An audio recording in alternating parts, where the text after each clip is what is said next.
Hello everyone, welcome to online study YouTube channel. Online study YouTube চ্যানেলে আপনাদের সবাইকে ভিডিওতে স্বাগত। তো এই ভিডিওর মাধ্যমে একটি খুবই গুরুত্বপূর্ণ টপিক নিয়ে আলোচনা করব। বিষয়টা কিন্তু খুবই গুরুত্বপূর্ণ এবং খুবই ইনফরমেটিভ। অর্থাৎ বিষয়টা হচ্ছে 4 মে যবে থেকে পশ্চিমবঙ্গে পালাবদল হয়েছে, অর্থাৎ যে নতুন সরকার গঠিত হয়েছে সেই নতুন সরকারের তরফ থেকে বেশ কিছু সিদ্ধান্ত কিন্তু নেওয়া হয়েছে, যেটা আমরা প্রত্যেকেই দেখতে পাচ্ছি।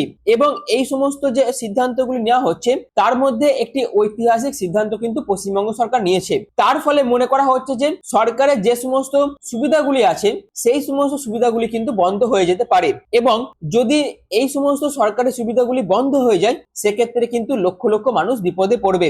এবং আমরা এর আগে দেখেছি এসআর প্রসেসের মাধ্যমে অনেক লক্ষ লক্ষ মানুষ কিন্তু বিপদে পড়েছেন, যেখানে এখনো কিন্তু বহু মানুষের নামও কিন্তু ভোটার লিস্টে ওঠেনি। তো এই রকম বিভিন্ন বিষয় কিন্তু এই পুরো ভিডিওর মাধ্যমে আলোচনা করব।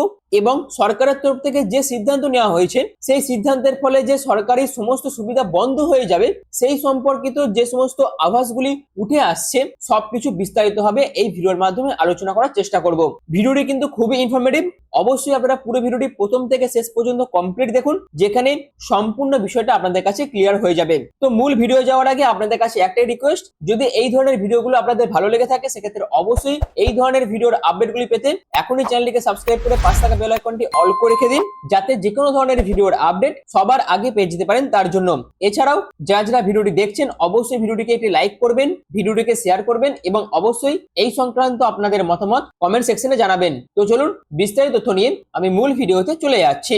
তো সবাইকে আর প্রথমে আমি দেখে নেব যে বিষয়টি নিয়ে বা যে সিদ্ধান্ত নিয়ে এই বিতর্ক সৃষ্টি হয়েছে, যেখানে খাদ্য সমবায় মন্ত্রী অশোক কীর্তনিয়া বনগাঁয় একটি সাংবাদিক বৈঠক করেন এবং এই বৈঠকের মাধ্যমে তিনি বেশ কিছু বক্তব্য তুলে ধরেন। অর্থাৎ সেখানে তিনি বলেন, যদি কোনো ব্যক্তি ভারতের নাগরিক না হন সেক্ষেত্রে সেই সমস্ত ব্যক্তিকে কোনো রকম সরকারি সুবিধা দেওয়া হবে না, অর্থাৎ তাদের সম্পূর্ণ সরকারি সুবিধাগুলি বন্ধ করে দেওয়া হবে। এই সরকারি সুবিধাগুলির মধ্যে কি রয়েছে, বিভিন্ন সরকারের যে সমস্ত স্কিমগুলো আছে সেইগুলো, তার মধ্যে প্রধান একটি স্কিম হচ্ছে রেশন। অর্থাৎ যারা ভারতীয় নাগরিক নয় তারা কিন্তু রেশনের যে পরিষেবা সেই পরিষেবা তাদের বন্ধ করে দেওয়া হবে এবং তাদের রেশন কার্ডও কিন্তু বাতিল করে দেওয়া হবে। এবং এই পরিপ্রেক্ষিতে তিনি আরো একটি কথা বলেন, যেখানে তিনি বলেন এসআইআর এ যে সমস্ত ব্যক্তির নাম বাদ গেছে তাদের কিন্তু কোন রকম সরকারি সুবিধা দেওয়া হবে না, অর্থাৎ তারাও কিন্তু রেশন পরিষেবা পাবে না।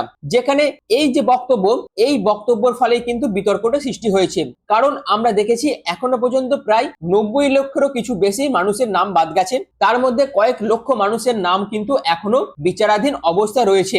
এবং মনে করা হচ্ছে যাদের নাম বিচারাধীন অবস্থায় রয়েছে তাদেরও রেশন কার্ড কি বাতিল করে দেওয়া হবে, এই রকম প্রশ্ন কিন্তু উঠছে। যেখানে অশোক কীর্তনিয়া বলেছেন ট্রাইব্যুনাল ও সিএ তে আবেদন করলে পরিষেবা সচল থাকবে। অর্থাৎ এই যে 90 লক্ষ বাদ গেছেন, ওই মৃত ভোটার, তার পাশাপাশি duplicate voter, double entry, triple entry, এই সমস্ত ভোটার যারা যারা ছিল সেই সমস্ত কিছু নিয়ে প্রায় 60 লক্ষ নাম তো আগেই বাদ চলে গেছিল এবং পরবর্তীকালে আরো বেশ কিছু নাম কিন্তু বাদ গেছে এবং তার মধ্যে কয়েক লক্ষ মানুষ কিন্তু বিচারাধীন অবস্থায় রয়েছে। এবং অশোক কীর্তনিয়ার তরফ থেকে বলা হয়েছে এই যে বিচারাধীন অবস্থায় যারা আছে তারা যদি ট্রাইব্যুনালে আবেদন করে এবং যে সমস্ত মতুয়া সম্প্রদায়ের মানুষরা আছে তারা যদি সিএ তে আবেদন করে সেক্ষেত্রে তাদের কোন রকম পরিষেবা বন্ধ হবে না। এবং তিনি এও বলেন যারা যারা সিএ তে আবেদন করবে না তাদের রেশন কার্ডও কিন্তু বাতিল করে দেওয়া হবে। এবং এর পরিপ্রেক্ষিতে বা এই বক্তব্যের মাধ্যমে তিনি একটি আশ্বাস দিয়েছেন যে খাদ্য দপ্তরের যে দুর্নীতি ছিল আগের সরকারের আমলে সেটিকে, অর্থাৎ খাদ্য দপ্তরকে সম্পূর্ণরূপে দুর্নীতি মুক্ত করার আশ্বাস তিনি কিন্তু দিয়েছেন। এছাড়াও সম্মানীয় মুখ্যমন্ত্রী শুভেন্দু অধিকারী তার যে ক্যাবিনেট মিটিং হয়েছে সেখানেও তিনি কিন্তু বেশ কিছু গুরুত্বপূর্ণ কথা এই বিষয়ে তুলে ধরেছেন, যেখানে মুখ্যমন্ত্রীর তরফ থেকে বলা হয়েছে এসআইআর এ ডিলিট হয়ে গেছেন কিন্তু যারা যারা ট্রাইব্যুনালের মাধ্যমে আবেদন করেছেন তাদের ক্ষেত্রে কিন্তু কোন রকম সুযোগ সুবিধা বঞ্চিত করা হবে না, অর্থাৎ তারা কিন্তু সমস্ত রকম সরকারি সুযোগ সুবিধা পাবে। এছাড়াও সর্বোপরি যারা সর্বহারা উদ্বাস্তু মতুয়া সম্প্রদায়ের মানুষ তাদেরও কিন্তু কোন রকম সুযোগ সুবিধা থেকে বঞ্চিত করা হবে না এবং তাদেরকেও কিন্তু অবশ্যই সিটিজেনশিপ অ্যামেন্ডমেন্ট যে অ্যাক্ট আছে, অর্থাৎ যে সিএএ আইন আছে তার মাধ্যমে সিএ তে আবেদন করতে হবে এবং সেই রিলেটেড তাদের যে সার্টিফিকেট দেওয়া হচ্ছে সেটাও কিন্তু কালেক্ট করতে হবে। এছাড়াও যে সমস্ত উদ্বাস্তু মতুয়া সম্প্রদায়ের মানুষ সিএ তে অ্যাপ্লিকেশন করবে তাদেরও কিন্তু বাদ দেওয়া হবে না। এছাড়াও বিগত দিনের প্রাক্তন মুখ্যমন্ত্রী মমতা বন্দ্যোপাধ্যায়ের যে হঠকারী সিদ্ধান্তের ফলে যে সর্বহারা উদ্বাস্তু মতুয়া সম্প্রদায়ের মানুষজন ছিলেন যারা সিএ তে অ্যাপ্লিকেশন করেনি তাদেরকে উদ্দেশ্য করে মুখ্যমন্ত্রী শুভেন্দু অধিকারী বলেছেন তারা যাতে ইমিডিয়েট সিএ তে আবেদন করুন, আর যদি না করেন তাদের শুধুমাত্র রেশন কার্ডই ডিলিটই হবে না, তারা কিন্তু কোন রকম সরকারি সুযোগ সুবিধা অর্থাৎ টোটাল সবকিছু থেকে তারা কিন্তু বঞ্চিত হবেন, তারা কিন্তু সরকারের কোন রকম সুযোগ সুবিধাই পাবেন না। তো এই তো হচ্ছে প্রাথমিক বিষয়টা, কিন্তু এই পুরো বিষয়টার পরেও বেশ কিছু গুরুত্বপূর্ণ প্রশ্ন কিন্তু উঠছে, যেখানে আমরা যদি পুরো এসআইআর পর্যায়টা দেখি, যেখানে খসড়া তালিকা অর্থাৎ খসড়া ভোটার তালিকা যেটি 16ই ডিসেম্বর 2025-এ প্রকাশিত হয়েছিল, সেখানে নাম বাদ গেছিল কত, প্রায় 58,20,899, এবং তারপরে সংশোধিত যে চূড়ান্ত তালিকা প্রকাশিত হয় সেটি প্রকাশিত হয়েছিল 28শে ফেব্রুয়ারি 2026, সেখানে কত লক্ষ নাম বাদ গেছে, 5,46,053, এবং এই প্রথম এবং এই দ্বিতীয় দফা অর্থাৎ এই দু দফায় মোট বাদ গেছে 63,66,952, এবং এরপরে অর্থাৎ এই যে দু দফায় নাম বাদ গেছে তার সাথে সাথে আরো বেশ কিছু সাপ্লিমেন্টারি তালিকা কিন্তু কমিশনের তরফ থেকে যোগ করা হয়েছিল, এবং এই সাপ্লিমেন্টারি তালিকার মাধ্যমে কত নাম বাদ গিয়েছিল, প্রায় 27,16,393, আর এই তিন দফা মিলিয়ে মোট কত নাম বাদ গিয়েছিল, সেটা হচ্ছে প্রায় 90,83,345 এর নাম কিন্তু বাদ গিয়েছিল। এবং এই যে তিন দফাতে প্রায় এত লক্ষ মানুষের নাম বাদ গেল, এটিকে চ্যালেঞ্জ করে বিরোধীদের তরফ থেকে সুপ্রিম কোর্টে কিন্তু মামলা করা হয়, এবং তার পরিপ্রেক্ষিতে সুপ্রিম কোর্ট তার যে স্পেশাল ক্ষমতা আছে সেই ক্ষমতা প্রয়োগ করে বেশ কিছু রায়ও দিয়েছে, এবং এই যে আর্টিকেল 142 স্পেশাল ক্ষমতা, এটার মাধ্যমে সুপ্রিম কোর্টকে আমাদের সংবিধান কি বাড়তি ক্ষমতা দিয়েছে, যেখানে article 142 of the Indian constitution অনুযায়ী supreme court of India complete justice করার জন্য যে কোনো নির্দেশ কিন্তু দিতে পারেন, ইভেন যদি সে নির্দিষ্ট বিষয়ে সরাসরি কোনো আইন না থাকে। অর্থাৎ এমন একটি বিষয় ঘটেছে ভারতবর্ষে যে ঘটনাটির পরিপ্রেক্ষিতে কোনো নির্দিষ্ট কোনো আইন নেই আমাদের সংবিধানে, সেক্ষেত্রে সুপ্রিম কোর্ট তার এই বিশেষ ক্ষমতা আর্টিকেল 142 প্রয়োগ করে সে কিন্তু নির্দেশ দিতে পারে বা তার পর্যবেক্ষণ তুলে ধরতে পারে। মানে ধরুন যদি কোনো পরিস্থিতিতে ন্যায় বিচার নিশ্চিত করতে বিশেষ পদক্ষেপ দরকার হয়, সেক্ষেত্রে সুপ্রিম কোর্ট তার হস্তক্ষেপ করতে পারে। এই সম্পূর্ণ ক্ষমতা কিন্তু আর্টিকেল 142 এর মধ্যে দিয়ে দেওয়া আছে। এবং যখন এই এসআইআর কেসগুলিকে নিয়ে সুপ্রিম কোর্টে মামলা হয়েছিল, তার পরিপ্রেক্ষিতে পশ্চিমবঙ্গে যে প্রায় 90 লক্ষেরও বেশি কিছু নাম বাদ গেছে, সেখানে সুপ্রিম কোর্ট কিন্তু এই 142 ধারা প্রয়োগ করে বেশ কিছু পর্যবেক্ষণ কিন্তু দেয়। তার প্রধান হচ্ছে যাদের নাম বাদ গেছে কেউ যদি জেনুইন ক্যান্ডিডেট হয়ে থাকে তারা কিন্তু ট্রাইব্যুনালের মাধ্যমে আবেদন করতে পারবে। যেখানে প্রথম দফা নির্বাচনের আগে মাত্র 136 জনের নামই যেহেতু শুধুমাত্র ভোটার তালিকাতে উঠেছিল, তার ফলে অনেকে মনে করছিলেন যে বাকিদের ভবিষ্যৎ কি হবে, এবং এটিকে কেন্দ্র করেই যখন প্রথম দফা নির্বাচন শুরু হতে যাচ্ছিল তার আগে ফের এটিকে নিয়ে কলকাতা হাইকোর্টে কিন্তু মামলাও করা হয়, এবং পরবর্তীকালে আমরা দেখেছিলাম প্রথম দফা ভোটের আগে এই 136 জন এবং দ্বিতীয় দফা ভোটের আগে আরো বেশ কিছু জনের নাম কিন্তু ফাইনাল যে ভোটার লিস্ট সেখানে কিন্তু উঠেছিল, এবং এর পরবর্তীতে আমরা আবার দেখেছিলাম 27 লক্ষ যে নাম বাদ দেওয়া হয়েছিল, এবং তার পরবর্তীতে ফাইনাল তালিকা বেরোনোর আগেই এটিকে নিয়েও কিন্তু আরো একটি জনস্বার্থ মামলা কলকাতা হাইকোর্টে হয়েছে, যেখানে মামলাকারী শেখ আনোয়ার আলীর দায়ের করা এই আবেদনে বেশ কিছু গুরুতর অভিযোগ উল্লেখ করে কিন্তু এই মামলাটি করা হয়েছে। এবং তার বক্তব্য ছিল বিশেষ প্রক্রিয়ায় ভোটার তালিকা সংশোধন করতে গিয়ে প্রায় 27 লক্ষ ভোটারের নাম কিন্তু বাদ দেওয়া হয়েছে, এবং যেটিকে নিয়ে বিতর্ক কিন্তু সৃষ্টি হয়েছিল। এবং তার পরবর্তীতে সুপ্রিম কোর্টেও কিন্তু এই মামলাটি যায়, এবং সেখানে বলা হয় যে যাদের নাম বাদ গেছে তারা যদি জেনুইন ব্যক্তি হয় তারা কিন্তু তাদের প্রুফ দেখিয়ে ট্রাইব্যুনালে আবেদন করতে পারে। কিন্তু সেই যে পুরো বিষয়টা অর্থাৎ এই যে 27 লক্ষ নাম বাদ গিয়েছিল তার মধ্যে খুব কম সংখ্যকের ভোটার কিন্তু এখনো পর্যন্ত ভোটার লিস্টে তাদের নাম তুলতে পেরেছেন। এবার প্রশ্ন উঠছে বাকি যাদের নাম এখনো বিবেচনাধীন অবস্থায় রয়েছে তাদের কি হবে, তারা কি সরকারের যে সমস্ত গুরুত্বপূর্ণ জনকল্যাণমূলক প্রকল্পগুলি রয়েছে তারা কি তাদের সুবিধা পাবে না?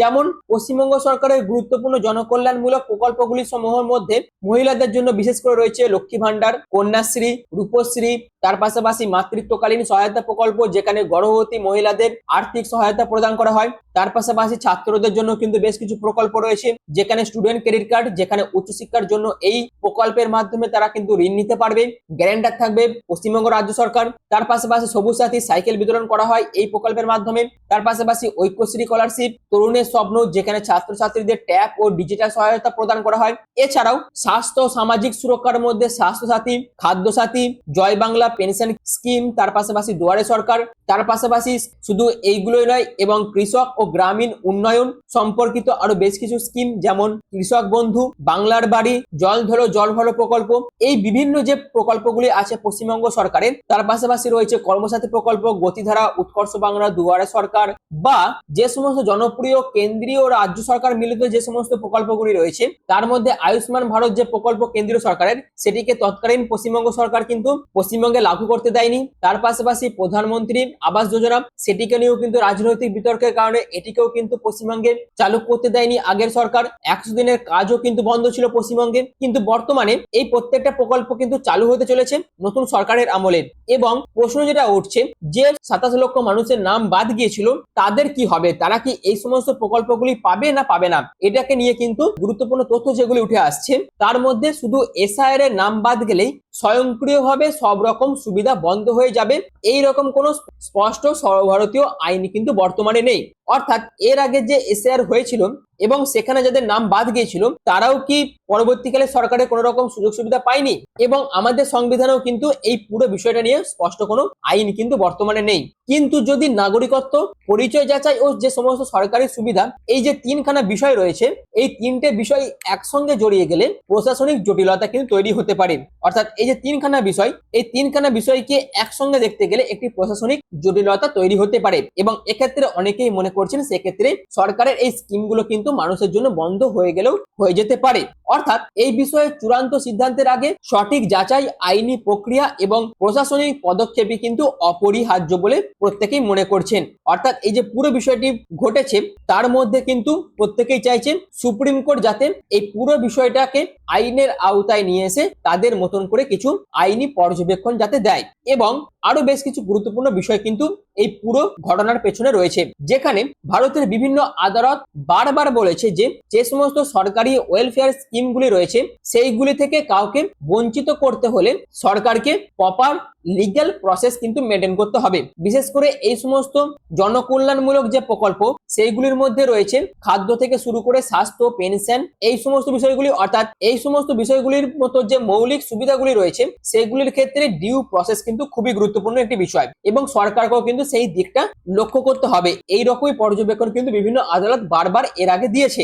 এবং তার পাশাপাশি সুপ্রিম কোর্টেরও বেশ কিছু গুরুত্বপূর্ণ রেফারেন্সও কিন্তু রয়েছে, যেখানে জাস্টিস কে.এস. পুট্টাস্বামী ভার্সেস ইউনিয়ন অফ ইন্ডিয়ার একটি কেসে সুপ্রিম কোর্ট বলে, গোপনীয়তা অর্থাৎ প্রাইভেসি হলো এমন একটি মৌলিক অধিকার যেখানে রাষ্ট্রীয় কোনো পদক্ষেপে নাগরিকের অধিকার লঙ্ঘন করতে পারবে না। এরকম একটি পর্যবেক্ষণ কিন্তু সুপ্রিম কোর্টের তরফ থেকে দেওয়া হয়। এর পাশাপাশি আরো একটি যে রেফারেন্স, সেটা হচ্ছে বিনয় বিশ্বাম ভার্সেস ইউনিয়ন অফ ইন্ডিয়ার আরেকটি কেসে আদালত বলে, শুধুমাত্র আধার বা আইডেন্টি ভেরিফিকেশনের কারণে প্রকৃত সুবিধাভোগীরা যেন ওয়েলফেয়ার স্কিম থেকে বাদ না পড়েন, সেটাও কিন্তু সরকারকে নিশ্চিত করতে হবে। আর এই দুটো রেফারেন্সের প্রধান কারণ হচ্ছে, সরকার চাইলে ইচ্ছামতো কোনো ব্যক্তির যে মৌলিক অধিকারগুলি রয়েছে বা যে সরকারের যে ওয়েলফেয়ার স্কিমগুলি রয়েছে, সেইগুলি থেকেও কিন্তু কোনো মানুষকে কিন্তু বঞ্চিত করতে পারবে না। অর্থাৎ এই বিষয়ে আদালত স্পষ্ট নির্দেশ দেয়, প্রকৃত অধিকারীদের সুরক্ষা নিশ্চিত করতে হবে শুধুমাত্র সরকারকেই।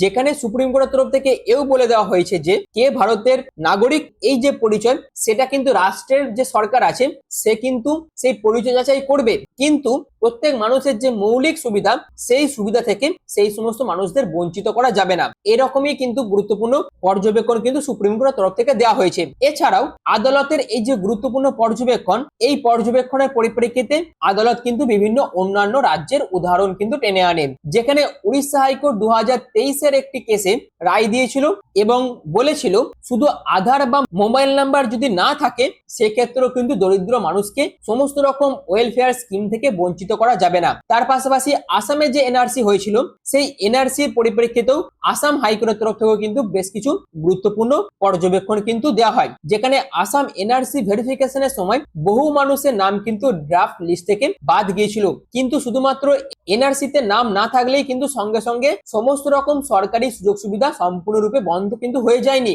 এবং অনেক ক্ষেত্রে যারা আপিল করেছিল বা যারা ট্রাইব্যুনালের মধ্যে ছিল তাদেরকেও কিন্তু সমস্ত রকম ওয়েলফেয়ার স্কিমের মাধ্যমে বৈধতা দেওয়া হয়েছিল। এর পরবর্তীতে বিহারে যখন ভোটার লিস্ট ভেরিফিকেশন হয়েছিল তখনও কিন্তু বেশ কিছু বিতর্ক উঠে আসে এবং সেই সময় কিন্তু সুপ্রিম কোর্ট স্পষ্ট করে বলে দিয়েছিল ভোটার লিস্ট থেকে নাম বাদ যাওয়া মানেই কিন্তু সিটিজেনশিপ শেষ হয়ে যাওয়া নয়, অর্থাৎ ভারতীয় নাগরিক নয়। এটি হচ্ছে একটি আলাদা প্রশাসনিক প্রক্রিয়া যার জন্য আইনি প্রতিকার ও আপিলেরও কিন্তু সুযোগ রয়েছে। অর্থাৎ বিহারেরও যে সমস্ত মানুষের নাম ভোটার লিস্ট থেকে বাদ গিয়েছিল তারা যদি জেনুইন ভারতীয় নাগরিক হয়ে থাকে এবং তারা যদি সাধারণ মানুষ হয়ে থাকে, তারা যদি ডেড ভোটার, ডুপ্লিকেট ভোটার বা ট্রিপল এন্ট্রি ভোটার যদি না হয়ে থাকে, সেক্ষেত্রে তারাও কিন্তু সমস্ত রকম সরকারের সমস্ত রকম সুযোগ সুবিধায় কিন্তু পাবে। এরকমই কিন্তু পর্যবেক্ষণ সুপ্রিম কোর্টের তরফ থেকে দেওয়া হয়েছিল। অর্থাৎ এই সমস্ত যে আমি পর্যবেক্ষণগুলি তুলে ধরলাম বিভিন্ন আদালতের, এর পরিপ্রেক্ষিতেই আমরা এবার কি বুঝতে পারছি, পশ্চিমবঙ্গের যে 27 লক্ষ নাম এখনো বিবেচনাধীন অবস্থায় রয়েছে তাদের উপর কিন্তু কোন রকম কোনো প্রভাব পড়বে না। অর্থাৎ পশ্চিমবঙ্গ সরকারের যে সমস্ত জনকল্যাণমূলক প্রকল্পগুলি আছে তারা কিন্তু প্রত্যেকটাই পাবে এবং যে সমস্ত মতুয়া সম্প্রদায়ের মানুষজন রয়েছে তারা যদি সিএ তে আবেদন করে সেক্ষেত্রেও তারা কিন্তু সমস্ত রকম সরকারের সুযোগ সুবিধা পাবে। এবং সরকারের তরফ থেকে আরো যে একটি বিষয় স্পষ্ট করে দেওয়া হয়েছে, মতুয়া সম্প্রদায়ের মানুষরা যদি সিএ তে আবেদন না করে তখনই তাদের সমস্ত রকম সুযোগ সুবিধা থেকে বঞ্চিত করা হবে। এই রকম কথা কিন্তু সরকারের তরফ থেকে বলে দেওয়া হয়েছে। তো এই তো হচ্ছে সম্পূর্ণ বিষয়টা। অর্থাৎ পশ্চিমবঙ্গের কোনো সাধারণ মানুষই কিন্তু সরকারের যে সমস্ত স্কিমগুলি আছে সেই সমস্ত কোন রকম কোনো জনকল্যাণমূলক প্রকল্প থেকে কেউ কিন্তু বঞ্চিত হবে না। আশা করি সম্পূর্ণ বিষয়টা আপনাদের কাছে আমি ক্লিয়ার করতে পেরেছি। তো এই তো হচ্ছে সম্পূর্ণ বিষয়টা। ভিডিওটি কিন্তু খুবই ইনফরমেটিভ ছিল। অবশ্যই যদি ভিডিওটি আপনাদের ভালো লেগে থাকে সেক্ষেত্রে ভিডিওটিকে অবশ্যই শেয়ার করবেন, লাইক করবেন, আপনাদের মতামত এই বিষয়ে কমেন্ট সেকশনে জানাবেন। এছাড়াও যদি এই ধরনের ভিডিওগুলো আপনাদের ভালো লেগে থাকে সেক্ষেত্রে অবশ্যই এই ধরনের ভিডিওগুলির আপডেট পাওয়ার জন্য এখনই চ্যানেলটিকে সাবস্ক্রাইব করে পাশে থাকা বেল আইকনটি অল করে রেখে দেবেন। আর ভিডিওটি এখনের মতন এটুকুই। পুরো ভিডিওটি প্রথম থেকে শেষ পর্যন্ত দেখার জন্য আপনাদের প্রত্যেককে অসংখ্য ধন্যবাদ।